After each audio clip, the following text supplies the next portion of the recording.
I want to brag on the president. I want to brag on what we've been able to accomplish in Washington. First of all, we under the Biden administration, we dug ourselves a hole in this country. We got to be honest about that fact. The average American family under Joe Biden's leadership lost about $3,300 in take-home pay. Now, that was a combination of higher taxes, but also that terrible inflation crisis that we had when Joe Biden was president. When Joe Biden was president, not a single month did we see inflation as low as it was last month and the month before under Donald Trump's leadership. That's something big to brag on. That's something big to celebrate, because what that means is that you and your families can afford to live a better life. When Joe Biden was spending all that money on green new scams, when he was driving up the costs of everything, he was making it hard for you and your families to get by in this beautiful country that all of us love. So I happen to think it's a pretty nice thing that we've got a president of the United States that is not fighting to give away hundreds of billions of dollars to green energy scams, but is fighting to keep the American people's money in the American people's pocket, because that's exactly where it belongs.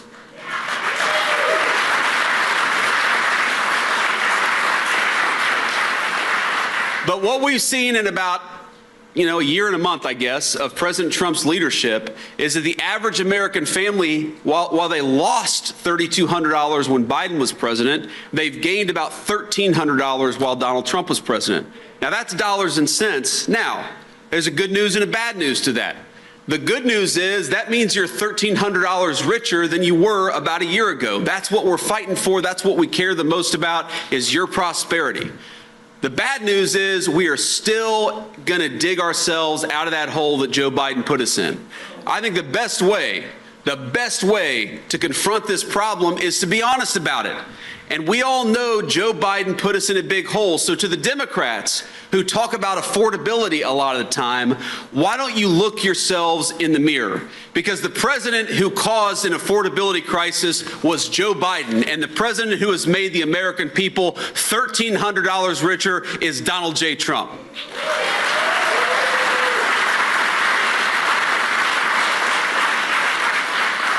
We got all these things we could talk about. We could talk about the fact that we have homicides in this country at the lowest level that they have been in 125 years. Unreal. Just absolutely unbelievable progress on so many of these issues. And we got to talk about, why is it that we got homicides so low? And I'll give you two reasons. Number one, the President of the United States, the Vice President of the United States happen to believe that we ought to be using federal power to support our cops instead of fighting against them. Isn't that common sense? But we also believe that the best way to lower homicides and carjackings and other violent crime is to get the illegal alien criminals out of the United States of America, and that's what we've been doing.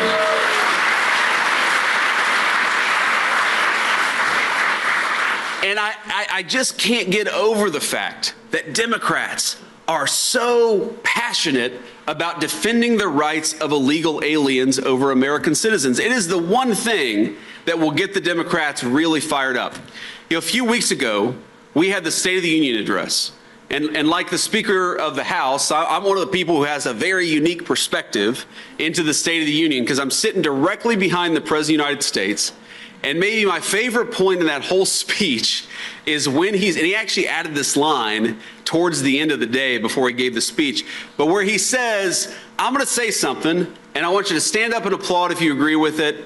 And he says, we believe that the American government should serve the interests of the American people, not illegal aliens. Okay, again, a layup for our friend Don Davis. He should have been up there clapping and cheering. Who could possibly disagree with that? But of course, he did nothing like the rest of the Democrats. But the funny thing about it is, they were so miserable because they realized that we had them in a bind. You could tell even a few of them were looking around like, well, this is like, we should be standing up and clapping for this. But like, is our leaders going to get mad at us? Is Nancy Pelosi going to take away some of our campaign money? You could tell they didn't know what to do. And that's maybe the biggest indictment of the modern Democratic Party. We talk about all these policies that you and I care about. We talk about lowering taxes on Social Security, about putting more money in your pocket. We talk about bringing tons of resources into this country to rebuild the American economy. Public safety, all this stuff matters. But the thing that maybe matters way more than any single issue is that Democratic leadership in Washington, D.C., they cannot stand up for the simple principle that they fight for you and not an illegal alien. They can't stand up and clap for the fact that we're going to go to war on fraud in this country like we've never done, instead of taking your hard-earned money and giving it to people who don't deserve it. The entire Democratic Party, all of these policy disagreements, all of that stuff doesn't matter compared to the fact that they don't see themselves as your advocates, and Republicans, we do. Now, I'm not saying that's true of the Democrats all across our country. I think there are a lot of Democrats like my man on Papal were Democrats, conservative Democrats who love their country. But the Democrats that we have in Washington, D.C., they are a different breed. And we cannot fool ourselves that something has gone fundamentally wrong in that party. Their reason for existing is to fight for fraud, to fight for corruption, and to fight for people who have no right to be in this country. And Michael Whatley and Lori Buckout, their reason for being is to fight for you, and that's why we're here today.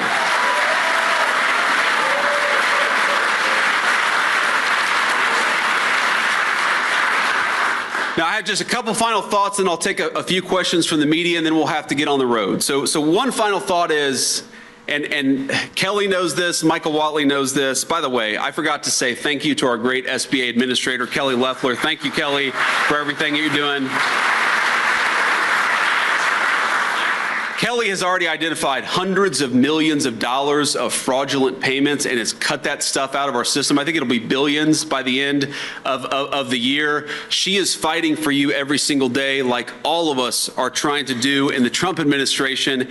And as Kelly knows, when you give a speech, you talk to people, and it's, you know, I'm sure it's being televised right now because I am the vice president. The president, thank you.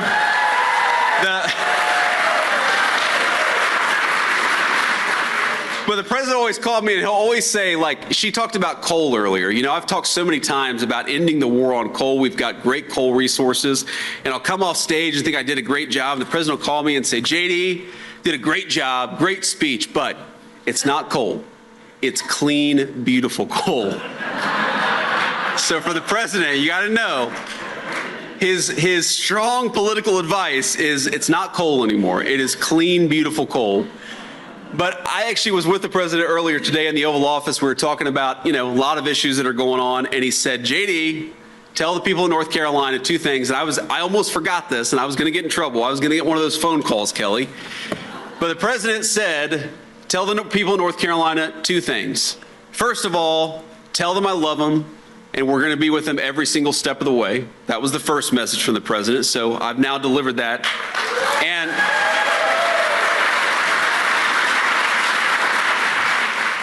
And tell them that their great furniture industry, you know, all the cabinetry, the beautiful craftsmanship that this region of our country was known for, tell them that we are going to fight for that industry like never before. And if you're building something, if you're building a furniture facility, a furniture business right here in the state of North Carolina, we're going to cut your taxes. But if you're trying to bring in foreign furniture to undercut the jobs of the people of North Carolina, we're going to raise your taxes by 50%. We're going to put a big fat tariff on those foreign companies bringing that stuff into the United States.